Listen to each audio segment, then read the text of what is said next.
Hey, my name is Officer Peterson. I'm with Troy University Police Department, and I've been with the department since August of 2024. What is the legal blood alcohol limit, and how do you determine if someone is driving under the influence? So the statutory, and that just means the legal limit that's written in the law is going to be zero point zero 0.08 blood alcohol content per volume. And we determine that through a couple of things. So alcohol, it processes through your body. It comes out in two ways. It goes through your digestive system. Also can come out through your breath. So that's one way. Number two, circumstantial evidence. So if we see any bottles or cans in the vehicle, things like that. Number three, it's going to be the standard field sobriety tests. And we have three ways to do that with HGN and VGN, which are all based off of the eyes, the eye test, the one leg stand, and the walk and turn test. And we use those to determine sobriety. What are some common misconceptions people have about drinking and driving? I think the biggest misconception that I see is that it's not that dangerous. It's kind of blown. A lot of people have become desensitized to it. I hate to say it. A lot of people my age and younger have made this kind of meme about drinking and driving, and it's just become something funny that we see on the internet, but it is something very real that we face each and every day and very dangerous. And a lot of people are kind of desensitized to it and they don't understand the weight of it. And so I think, once they get into a position where they have a question, they're like, yeah, have I had too much or whatnot? They don't truly understand the weight of the action that they might undertake. And drinking and driving is very dangerous. It's dangerous to you. It's dangerous to everybody else on the road. It's dangerous to your vehicle. I've seen totaled vehicles. I've seen accidents. And it's something you don't want to put yourself in a situation or put somebody else in a situation, because you could change your life or their life forever. What are the consequences of a first-time DUI offense, and have you often seen any repeat offenders of DUIs? So consequences of DUI, it's going to be one of the highest level misdemeanors. So there's the two levels of kind of crimes. Is you've got misdemeanors, which are your smaller crimes, and you've got felonies, which DUI is like the highest level misdemeanor you can get. It's punishable, up to it can be punishable. It varies based off of the case, based off of the severity, based off of this person is a repeat offender or whatnot. There's a lot that can happen. There's fines, there's jail time, goes on your record. If you don't show up to court afterwards, there could be more things. So there's a snowball of things that can happen. And like I said, each case is different and based off of the severity and of the incident and based off of if there's been multiple incidents or if your slate is clean. So it's something to keep in mind. I personally have recently started on this police department, so I haven't seen any repeat offenders.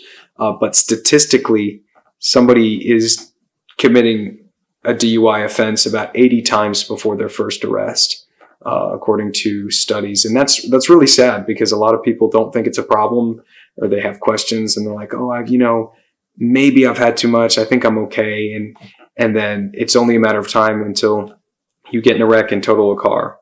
You get in a wreck and hurt yourself or hurt somebody else, or Lord forbid, if you get in a wreck and you kill somebody. And that could all happen because alcohol inebriates you and prevents you from being in full, control of your facilities to drive. And, accidents happen when people are sober. It's hard enough, and you don't need to add some, substance like that into it that could impair your ability to drive safely. Are there any DUI cases that has personally resonated with you, and how come? Yes, there was one in particular that we had not too long ago. I can't share too many personal details, but the driver drifted off of the road and into a ditch. It was a pretty steep ditch of about like 4 or 5 feet, and it wound up caving the AC unit and the radiator into the engine block. There was fluid everywhere. The front bumper got ripped off. The car was totaled with the damage to the frame, damage to the engine block, damage to the entire vehicle. It was totaled. And it was a fairly new vehicle, and that's unfortunate for the driver. But something that made me wonder. I was like, nobody else was on the road. What would have happened if somebody else was on the road and there was a head-on collision for that driver, for the other driver, if there's other passengers? What if there was a pedestrian? What if they ran off and they hit hit a building or something like that. And so there was just so many what ifs because the driver was so intoxicated that they drove into the ditch just straight off the road. It was like anything could happen at that point. And so it definitely helped me to take a more firm, realize that this is such a bigger issue that we need to focus on a lot more as a society, and just to do our best to advocate, to talk to people, to go out there and save lives from DUI.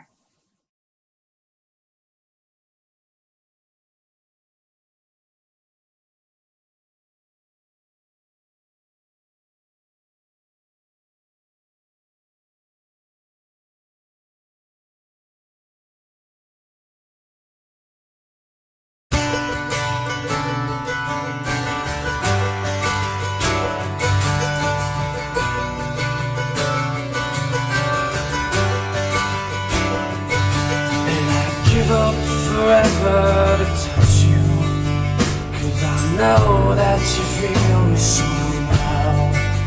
You're the closest to heaven that I'll ever be, and I don't wanna go home right now. And all I could taste is this moment, and all I can breathe is your light. And sooner or later it's over, I just don't wanna miss you anymore. And I don't want the world to see me, 'cause I don't think that they'd understand. When everything's made to be broken, I just want you to know who I am.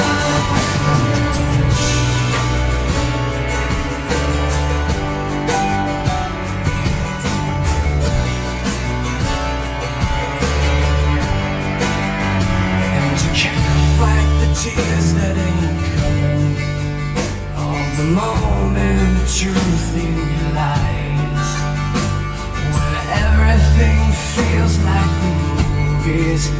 Yeah, you bleed just to know you're alive. And I don't want the world to see me, 'cause I don't think they'd understand. When everything's made to be broken, I just want you to know who I am.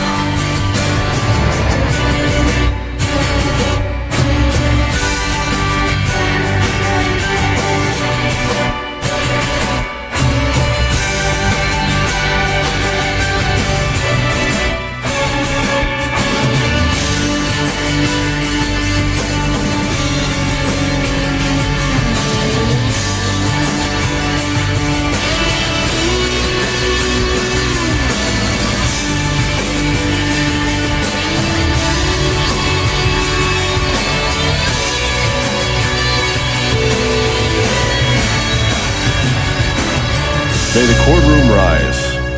The jury has now reached a verdict.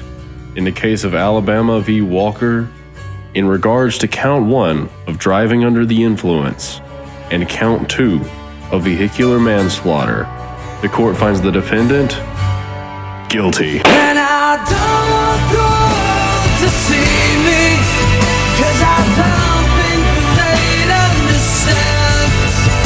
When everything's made to be broken, I just want you to know who I am. I just want you to know who I am.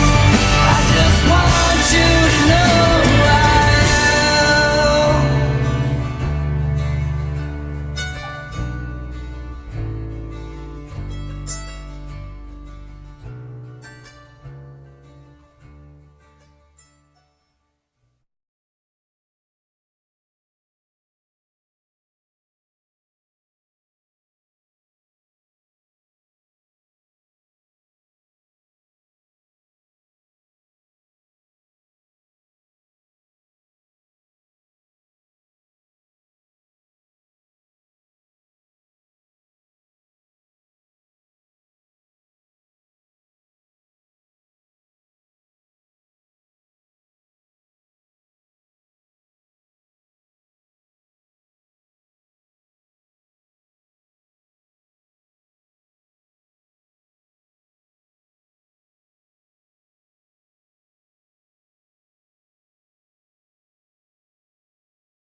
As you can see, drunk driving doesn't only affect you, it affects the people around you. So next time that you drink responsibly and save lives from DUIs.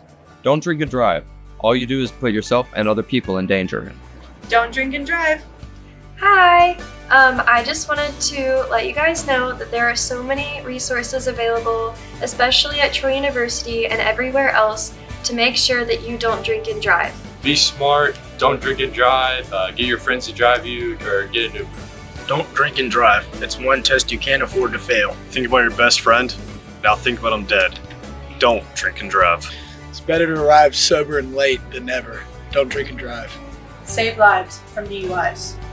Save lives from DUIs. Save lives from DUIs. Save lives from DUIs. Save lives from DUIs. Remember to always drink responsibly. You never know if it's you or someone else's last night. Save lives from DUI. We live in a really harsh world today, and drinking and driving is just one of those stupid things that puts everyone in danger. Not only the person driving, but the people that are passing by, like loved ones. Just if something were to go wrong, it's not beneficial for anyone. The society we live in has become very desensitized to it, especially here on a college campus. And I think we should just do a lot more awareness for saving lives from DUIs. Save lives from DUIs.